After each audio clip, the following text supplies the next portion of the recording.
প্রতি বছর বেকারের সংখ্যা বাড়ছে বই কমছে না।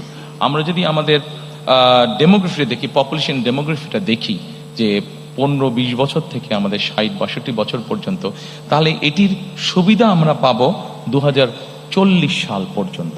অর্থাৎ আমাদের যারা এখন ইয়াং জেনারেশন আছে, এদেরকে যদি আমরা আগামী 40 সালের ভিতরে কর্মসংস্থানের ব্যবস্থা করতে না পারি, তাহলে আমরা আমাদের অর্থনৈতিক যে গতি আছে এটিকে আমরা তৈরি করতে পারবো না।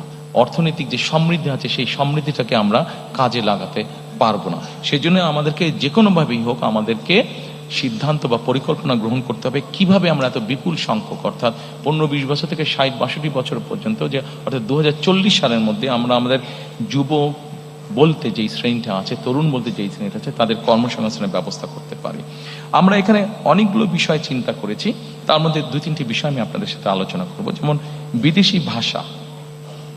আমাদের দেশ থেকে প্রচুর মানুষ বাইরে যায়। আমরা যদি এই মানুষগুলোকে যারা বাইরে যায় এদেরকে যদি আমরা ল্যাঙ্গুয়েজ কোর্স দিতে পারি, তাহলে এটি কিন্তু তার জন্য একটা বেনিফিট হবে। এবং ল্যাঙ্গুয়েজ কোর্সের কারণেই কিন্তু সে অনেক জায়গায়, দেশের বাইরে অনেক জায়গায় অনেক ইজিলি সে তার কর্মসংস্থানের ব্যবস্থা করতে পারবে।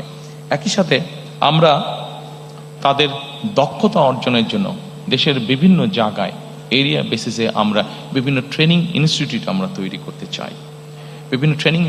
করতে চাই, আমাদের এর ভিতরে আমরা যেটা কাজ করেছি সেটা হচ্ছে যে আমরা বিভিন্নভাবে চেক করেছি যে আগামী 10 বছর পর্যন্ত পৃথিবীর কোন কোন দেশে কি কি ধরনের মানুষ যেতে পারে, কি কি ধরনের মানুষ যাওয়ার কাজের স্কোপ আছে, সেটির ভিত্তিতে আমরা আমাদের ট্রেনিং ইনস্টিটিউটটাকে ঢেলে সাজানোর পরিকল্পনা করেছি।